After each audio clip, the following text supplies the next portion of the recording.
শনি রবিবারে আমাদের সবার বাড়িতেই কিছু একটা স্পেশাল রান্না হয়।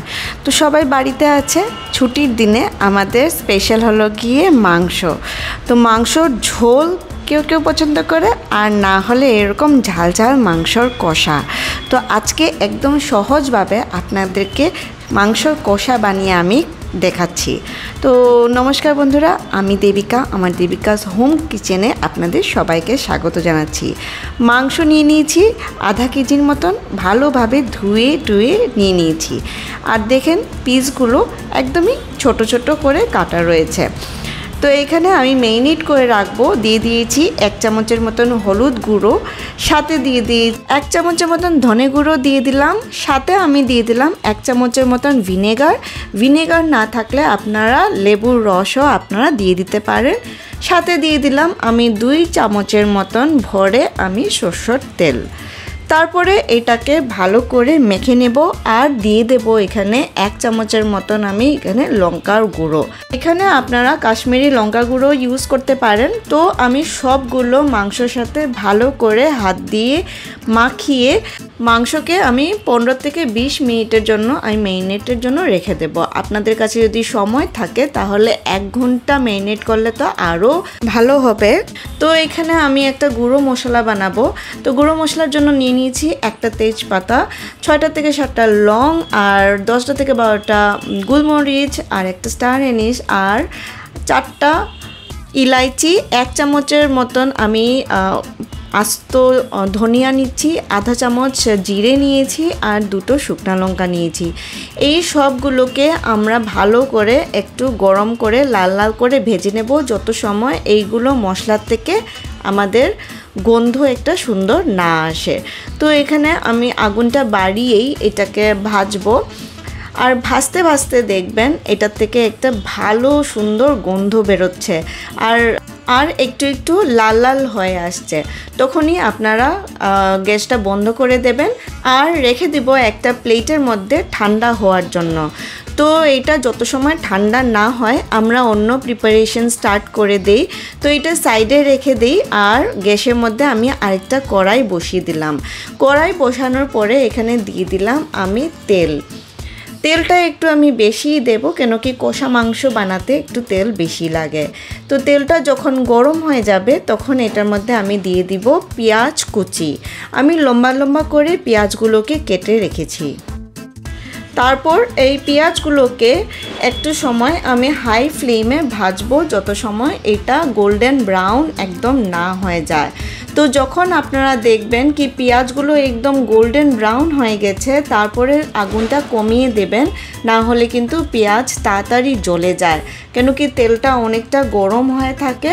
তো এখানে পেঁয়াজ ভাজাটা কিন্তু অনেকটা ইম্পর্ট্যান্ট। অনেক সময় হয় যে আমরা পেঁয়াজটা আধা আধা ভাজি। তো এরকম যদি পেঁয়াজটা বেশি ভালো করে যদি না ভাজি তাহলে কিন্তু ওই কষা মাংসর যে টেস্টটা ওইটা আসে না। তো পেঁয়াজকে বেশি তাড়াতাড়ি ভাজার জন্য আমি এখানে দিয়ে দিলাম লবণটা দিয়ে দিলে আমাদের প্রসেসটা অনেকটা ফাস্ট হয়ে যায়। তো এখানে লবণটা দিয়ে আমি ভালো করে এটাকে ভেঙে দেবো যেটা লেগে আছে, যাতে আমার সবগুলো পেঁয়াজ ইকুয়ালি সবগুলো ভাজা হয়ে যায়। তো এগুলো সব কিছু ভেঙে দিয়ে আমি এটাকে ভালো করে ভাজবো যত সময় গোল্ডেন ব্রাউন না হয়ে যায়। তো গোল্ডেন ব্রাউন হয়ে গেছে একটু, তখন আমি দিয়ে দিলাম এখানে আমি 1.5 চামচের মতন রসুন আর আদা বাটা। তো রসুন আর আদা বাটা দেওয়ার পরে আমি এটাকে আবারও ভাজবো। তো এইখানে আমার দেখতেই পাচ্ছেন পেঁয়াজগুলো ভালো সুন্দর করে গোল্ডেন ব্রাউন হয়ে গেছে। তো এখন আমি দিয়ে দেব মশলা। তো মশলার মধ্যে আমি দিয়ে দিচ্ছি আধার থেকে একটু বেশি হলুদের গুঁড়ো, রঙটা ভালো আসবে। তারপর আমি দিয়ে দেব এখানে 1 চামচের মতন লঙ্কার গুঁড়ো। তো কষা মাংসটা ভালো লাগে একটু ঝাল। তো আপনারা যদি বাচ্চারা খায় তাহলে লঙ্কার গুঁড়োটাও স্কিপ করতে পারেন। তো এখানে আমি একটু ঝাল করেই বানাচ্ছি। তো এখানে আমি মশলাগুলোকে ভেজে নেব। তারপর এখানে দিয়ে দিব টমেটোর রস। তো টমেটোর এরকম আমি এক পিউরি বানিয়ে নিয়েছি আর ওটা দিয়ে দিচ্ছি। আর সবগুলো ভালো করে আমি কষাবো যত সময় আমার তেল না ছাড়ে। তো দেখতে পাচ্ছেন আমার পুরো মশলা আর টমেটো সব কিছুই ভালো করে কুক হয়ে গেছে আর তেলগুলো সব ভেসে এসেছে। তো আমি একটু সময় নাড়িয়ে চাড়িয়ে 2 মিনিট আর একটু এটাকে কষাবো। কষানোর পরে আমি মাংসগুলো যেটা মেরিনেট করে রেখেছি ওইটা এটার মধ্যে দিয়ে দিব। মাংসগুলো দিয়ে দিলাম আর বাটিতে যেগুলো মশলা টশলা সব কিছু তেল টেল লাগানো আছে সব কিছু কিন্তু চেঁচে মুছে আমি এখানে নিয়ে নিচ্ছি, কিছুই আমি ওয়েস্ট করি না। তো সব কিছু নেওয়ার পরে আমি আগুনটা বাড়িয়ে দিলাম। আগুনটা বাড়িয়ে আমি মাংসটাকে আমি 5 থেকে 7 মিনিট হাই ফ্লেমে এটাকে ভাজবো। ভাজতে ভাজতে আমার এটা একটু একটু যখন শুকিয়ে আসবে তখন আমি আগুনটাকে কমিয়ে দিব আর একটুখানি জল দিয়ে আমি এটাকে ঢেকে দেব।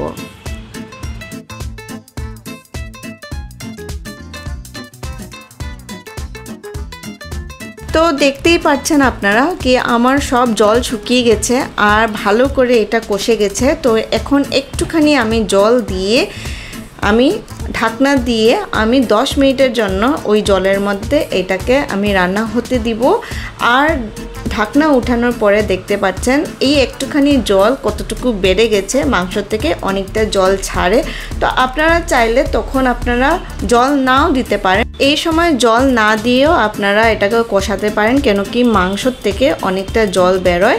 তো এখন যেটা জল আছে এই জলের মধ্যেই আমি পুরো প্রসেসটা পুরো রান্নাটাই আমি এই জলের মধ্যে করব, কেন কি আজকে আমি একদম মাখা মাখা একদম চিকেন কষা বানাচ্ছি। আপনারা ঝোল যেটা আছে ওইটা আপনাদের পছন্দ মতন বাড়াতে পারেন।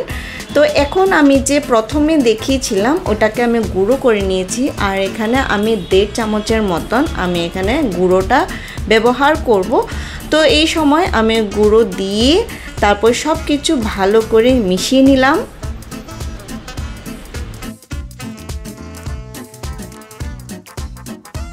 ভালো করে মিশানোর পরে আমি এখানে ঢেকে দিব আরও 8 মিনিটের জন্য। তো এই পুরো প্রসেসটাই আপনাদের বেশি সময় লাগবে না, 20 মিনিটের মতন লাগবে। আর প্রিপারেশন যদি আপনারা আগের থেকে করে রাখেন তাহলে তো আরও কম মিনিটেই আপনাদের এই রান্নাটা হয়ে যাবে। যত সময় আমার মাংসটা কষছে তত সময় আমি আপনাদের সাথে একটু গল্প করে নিই। কারা কারা কোথা থেকে দেখছেন সবাই কিন্তু আমাকে কমেন্ট সেকশনে জানাবেন, তো আপনাদেরকে নেক্সট ভিডিওতে আমি ধন্যবাদ দিতে পারবো। আর যারা যারা আমার চ্যানেলটাকে নতুন দেখছেন ওরা অনুরোধ রইল যে সাবস্ক্রাইব করে আমার পাশে থাকবে। এই নিন, আপনাদের সাথে কথা বলতে বলতে আমার রান্নাটাও কিন্তু অলমোস্ট হয়ে গেছে। তো দেখতেই পাচ্ছেন রঙটা কি দারুণ এসেছে আর আমার মাংসগুলো কিন্তু পুরোভাবে সিদ্ধ হয়ে গেছে। আর আমি যে জলটা প্রথমে একটুখানি দিয়েছিলাম ওই জলটার থেকেই কিন্তু আমি এই রান্নাটা করেছি, এক্সট্রা করে আর কোনো জল ব্যবহার করিনি। আর মাংসর থেকে যেটা জল বেরোচ্ছে ওটাতেই কিন্তু এই রান্নাটা হয়েছে। তো আপনারা আপনাদের মতন ঝোল কম বেশি করে আপনারা রান্না করতে পারেন।